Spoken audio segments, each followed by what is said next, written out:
ಕಡೆ ಕನ್ನಡದವರು ಆ ಕಡೆ ಹೋಗಿ ತುಂಬಾ ಶೈನ್ ಆಗ್ತಾ ಇದ್ದಾರೆ ಅನ್ನೋದು ಪ್ರೌಡ್ ಫೀಲ್ ಇದೆಯಾ? ಅಂದರೆ ಆ್ಯಕ್ಚುಲಿ ನಾನು ಚಿಕ್ಕ ವಯಸ್ಸಲ್ಲಿ ಫಸ್ಟ್ ಇಂಟ್ರಡ್ಯೂಸ್ ಆಗಿದ್ದು ಜೀ ತೆಲುಗು. ನಾನು ಯಾವ್ಯಾವ ಚಾನಲಲ್ಲಿ ಹೋಗಿ ಡ್ಯಾನ್ಸ್ ರಿಯಾಲಿಟಿ ಶೋ ಮಾಡಿದ್ದೆ ಅದೇ ಚಾನಲಲ್ಲಿ ಹೋಗಿ ಸೀರಿಯಲ್ ಮಾಡ್ತಾ ಇದ್ದೀನಿ. ಸೊ ಫಸ್ಟ್ ನಾನು ಇಂಟ್ರಡ್ಯೂಸ್ ಆಗಿದ್ದು 2012 ಇಂಟ್ರಡ್ಯೂಸ್ ಆಗಿದ್ದು ಜೀ ತೆಲುಗುನಲ್ಲಿ. ಸೊ ಅದಾದಮೇಲೆ ನೆಕ್ಸ್ಟ್ ಅಲ್ಲೇ ಒಂದು 2 ರಿಯಾಲಿಟಿ ಶೋಸ್ ಮಾಡಿದೆ. ದೆನ್ ಅದಾದಮೇಲೆ ಅಕುಲ್ ಅವರು ಅಲ್ಲೇ ಆ್ಯಂಕರಿಂಗ್ ಮಾಡ್ತಿದ್ರು ನಾನು ಪುಟ್ಟವಳಿದಾಗ. ಸೊ ಅದಾದಮೇಲೆ ನಾನು ಕಲರ್ಸಲ್ಲಿ ಬಂದು ಡ್ಯಾನ್ಸಿಂಗ್ ಸ್ಟಾರ್ ಮಾಡಿ ನಾನು ಸ್ಟಾಪ್ ಮಾಡಿದ್ದು. ಡ್ಯಾನ್ಸಿಂಗ್ ಸ್ಟಾರ್ನಲ್ಲೂ ಪಾಪ ಅವರೇ ಆ್ಯಂಕರಿಂಗ್ ಮಾಡಿದ್ರು.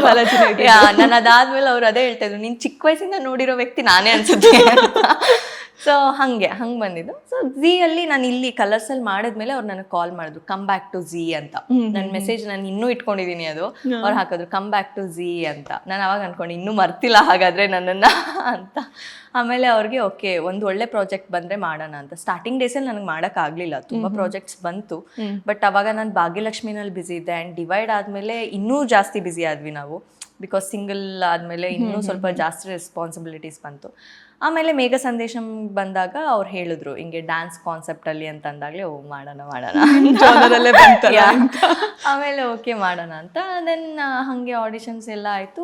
ಕೊನೆಗೆ ಗೊತ್ತಾಯಿತು ಅಭಿನವ್ ಮಾಡ್ತಿದ್ದಾರೆ ಅಂತ. ಸೊ ಆಮೇಲೆ ಅದು ಒಂದು ಅಂದರೆ ನಮ್ಗೆ ಗೊತ್ತಿರೋರು ಕೂಡ ಹೌದು. ಆ್ಯಂಡ್ ಒಳ್ಳೆ ಬಾಂಡಿಂಗ್ ಕೂಡ ಇತ್ತು. ಆ್ಯಂಡ್ ಒಳ್ಳೆ ರೀತಿನಲ್ಲಿ ಹೋಗ್ತಾ ಇದೆ ಇವಾಗಲೂ ಕೂಡ. ಬಟ್ ಎರಡು ಇದು ಕ್ಲಾಶ್ ಆಗಲ್ವಾ ನಿಮ್ಗೆ ಡೇಟ್ಸ್ ಇಂದು ಅಂತ? ಬಟ್ ಇಲ್ಲೂ ನೋಡ್ಬೇಕು ಅಲ್ಲೂ ಹೋಗ್ಬೇಕು, ಮ್ಯಾನೇಜ್ ಆಗ್ತಾ ಇದೆ.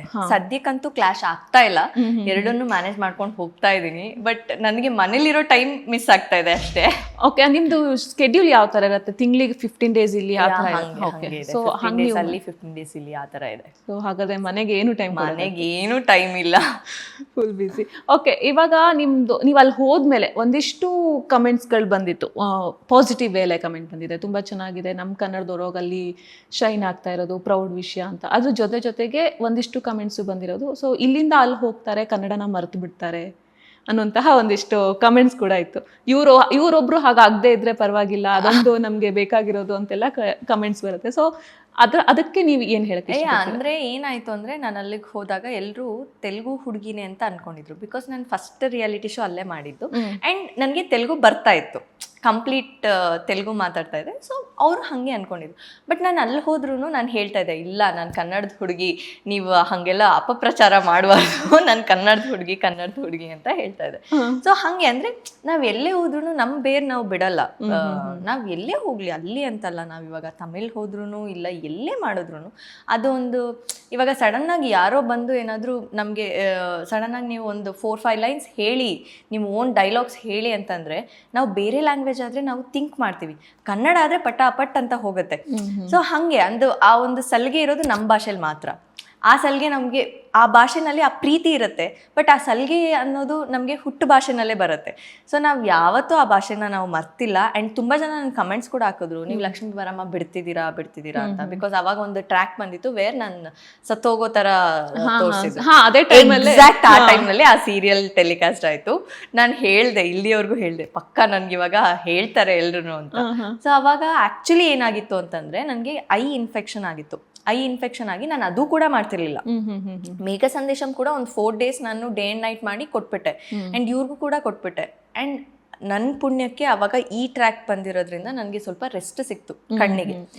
ಅದಕ್ಕೆ ನಾನು ಕೂಲಿಂಗ್ ಗ್ಲಾಸ್ ಹಾಕೊಂಡು ಒಂದಷ್ಟು ಎಪಿಸೋಡ್ಸ್ ಮಾಡಿದೆ.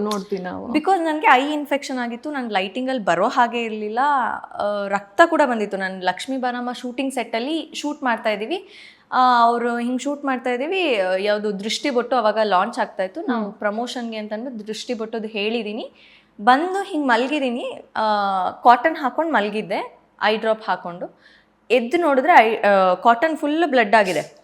ನಾನು ಆ್ಯಕ್ಚುಲಿ ಕಣ್ಣು ಇನ್ಫೆಕ್ಷನ್ ಆಗಿತ್ತಲ್ಲ, ಅದು ನನ್ನ ಬ್ಲಡ್ ಅಂತ ಅಂದ್ಕೊಳ್ಳಿಲ್ಲ, ಸಮಥಿಂಗ್ ಏನೋ ವಾಟರ್ ಆಗಿದೆ ಅಂತ ಅಂದ್ಬಿಟ್ಟು ನಾನು ವಾಶ್ರೂಮ್ಗೆ ಹೋಗ್ಬಿಟ್ಟು ಸ್ವಲ್ಪ ವಾಟರಲ್ಲಿ ವಾಶ್ ಮಾಡೋಣ ಅಂತ ಅಂದ್ಬಿಟ್ಟು ಹಿಂಗೆ ನೋಡ್ತಾ ಇದ್ದೀನಿ, ಬ್ಲಡ್. ಅವಾಗ ಗೊತ್ತಾಯ್ತು ನನಗೆ ಬ್ಲಡ್ ಬರ್ತಾ ಇದೆ ಕಣ್ಣಲ್ಲಿ ಅಂತ.